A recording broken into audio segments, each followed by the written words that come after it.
These images of North Africans worshipping have never been seen before on television.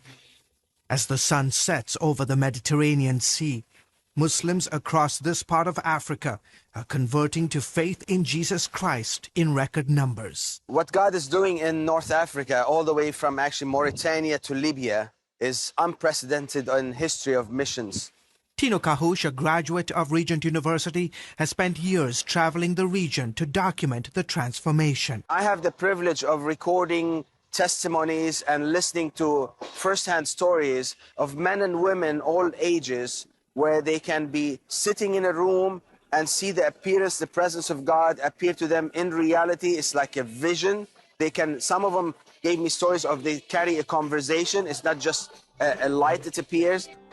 His interviews confirm what experts say is a profound move of God in the predominantly Muslim nations of Mauritania, Western Sahara, Morocco, Algeria, Libya, and Tunisia. Sometimes I feel jealous. How come it's visiting the Muslim world at this time and age where we don't hear that happening in the traditional Christian community? From the shores of Casablanca in Morocco to Tripoli, Libya, experts say the growth of Christianity, especially in the last 20 years, has been unprecedented. Nowhere is that growth more evident than in the North African nation of Algeria. In fact, we never thought the Algerian church would grow so big.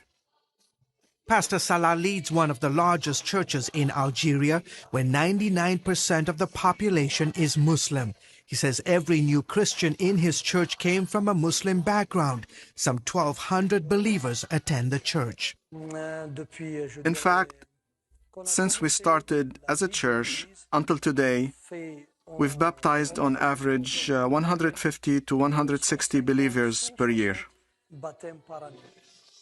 Men like Zino, who was invited to attend Pastor Salah's church by a friend. I saw Algerians worshiping God with all their hearts, and it touched me. Others like Farhat speak of miraculous encounters. He says he was illiterate and couldn't read the Bible when he accepted the Lord. Then God made a change. Since then, I've read the Bible and understood the Word of God.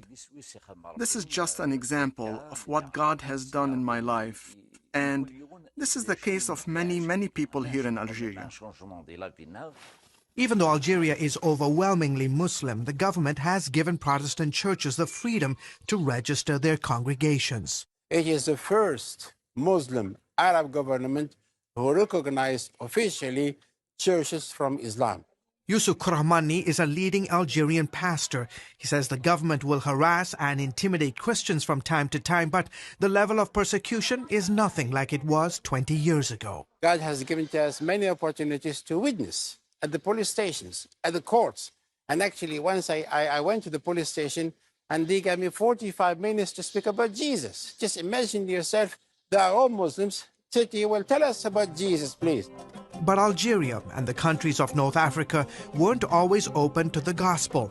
Peter is a veteran missionary in these parts. You know, there's that parable, the sower went out to sow and the seed fell on stony ground. This is North Africa. In those days was quite resistant and stony. For security reasons, we've altered his voice and concealed his identity. The religion and the culture were unsympathetic to anything that was foreign, and Christianity was considered to be the religion of the Europeans. Peter believes the arrival of satellite TV and the internet have dramatically changed people's perception of Christianity. Today in North Africa on TV you can hear native Arab Christians talking about their faith, who are mature Christians, answering questions, involved in debates. Emboldened by God's power, Algerian Christians are now on a mission to take the gospel to the four corners of the globe. God has put in our heart to be able to send 1,000 missionaries by the year 2025. And I really believe maybe one day America will end up with some Muslim converts, missionaries coming to reach out to the Muslims there and other parts as well. George Thomas, CBN News, along the shores of the Mediterranean.